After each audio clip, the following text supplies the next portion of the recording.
The Cryo Archon seems to be coming way sooner than we actually thought, so let's dive into this video and break down everything we know about the Cryo Archon release date, a new little update about her possible skills, and some other lore, history, and what we can expect her to be like in the game. Before we get into that, guys, 16,000 Primogem giveaway is live right now. Click the top link in the description if you would like to enter. It's completely free. All you have to do is a few quests. The more quests you do, the more points you get. The more points you get, the more chance you have of winning. So click top link if you would like to enter that. And if you want 20% off your Genesis crystals, click the second link in the description. We obviously want to know when she's coming out, so let's get into an educated guess for the Cryo Archon's release date. So, based on Genshin Impact's current update schedule, past Archon release patterns, and Fontaine's ongoing storyline, the Cryo Archon Tsaritsa will likely be released around version 6.6 to 7.0, most likely in late 2025 to early 2026. So let's get into the Archon release patterns. So Venti 1.0, he's the first Archon launch version. Zhongli 1.1, one update after launch.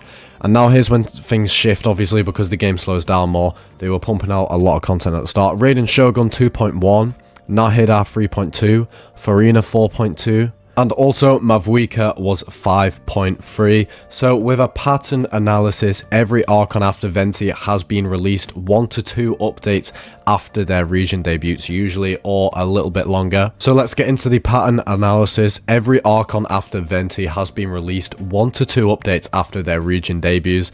This means Tsaritsa is most likely to appear in 6.2 to 6.3, but this doesn't mean that this will be the playable release of her character. That actually could be a bit later on into the patch with it being such a big update. And we now know, with the information of a little introduction into Snezhnaya, will be 6.0 with Nod Cry, because we just got all of the latest Nod Cry information, and that's kind of why I am making this video. If we didn't know that, I would not be making this video, because we would not be able to take an educated guess. So when will Snezhnaya actually release in a good time frame? So each region has taken 1 year in between each other.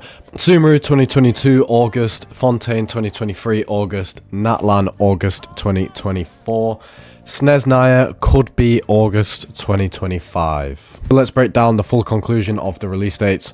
So Snezhnaya release 6.0, which is going to be around August 2025, and it's obviously not going to be the Snezhnaya release. Nod Cry release, then into the Snezhnaya. Tsaritsa's story introduction could be around 6.2 to 6.3, which will be late 2025. And Tsaritsa's playable banner 6.6 to 7.0, early 2026. So with a final prediction, it could be from 6.2 to 6.3 or later on 6.6 to 7.0. So hopefully there's some nice time frames for you guys.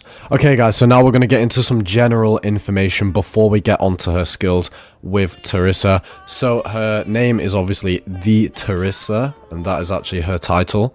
Her element is Cryo, nation Snezhnaya, faction is Fatui, Gnosis status still possesses it as far as we know, personality mysterious, cold, possibly kind-hearted deep down, but it seems like she's kind of like being portrayed as a villain, sort of, or maybe just like a mean character.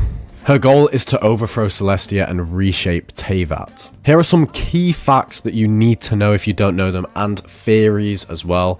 Educated theories and, educated guesses, right? So she's unlike any of the other Archons. Unlike other Archons who rule their nations in a more direct or spiritual manner, the Tsaritsa governs through her Fatui, an aggressive and militaristic organization type of way. She seems to have no interest in being a benevolent deity. She's gathering the other Archon's Gnosis. The Fatui are actively collecting the Gnosis from the other Archons. So far they have acquired Ventis, Zhongli's, through manipulative deals. She actually used to be kind. So before an unspecified event, the Tsaritsa was said to be gentle and loving. Something possibly Kainari's destruction changed her, making her cold-hearted and ruthless. She leads the Fatui Harbingers. The Fatui Harbingers are the most powerful subordinates, carrying out her will, across Teyvat. She trusts them to do whatever is necessary, even if it means to the extreme cruelty. She may want to rebel against Celestia. Many theories suggest she's collecting Gnosis to challenge Celestia, which controls Teyvat from above.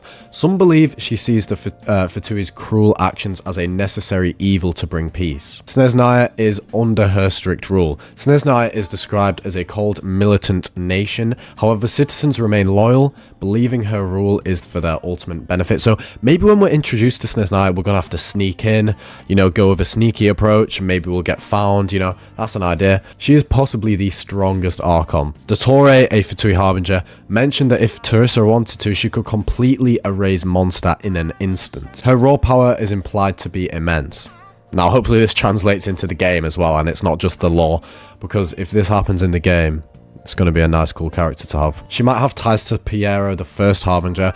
Piero, the first Harbinger of all of them, seems to have a deep influence over Snezhnaya's direction. Some players also believe he plays a key role into her motive, so he's kind of like twisting her knowledge a bit. So here is some speculated appearance and role in the story. So since we haven't seen her yet, her design is completely unknown, but she might have a pale, regal, and icy aesthetic, as I'll pop a little picture up. You guys can see. She will be the final major antagonist before Teyvat's true rule is Celestia come into play, and this is when we're going to branch out into a whole new area of Genshin. There's actually a solar system for Celestia, I think, if you watched my video yesterday.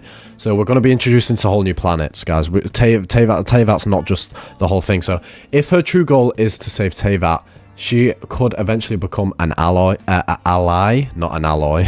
So hopefully, guys, that educated you, got you a better understanding of what she's going to be like. Honestly, really exciting stuff. I cannot wait for her.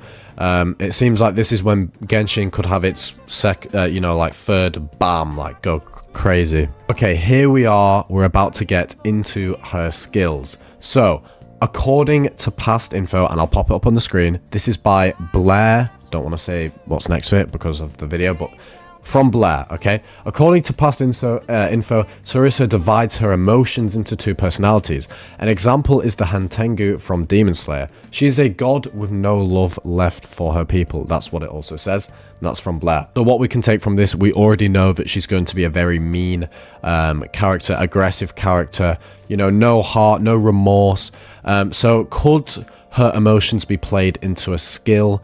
Your E changes you through different stances. Could this little bit of knowledge we have here tie into how she's going to play? I think that would be so cool, because obviously we know she's really mean and stuff, but it also mentioned that she has a nice side to her.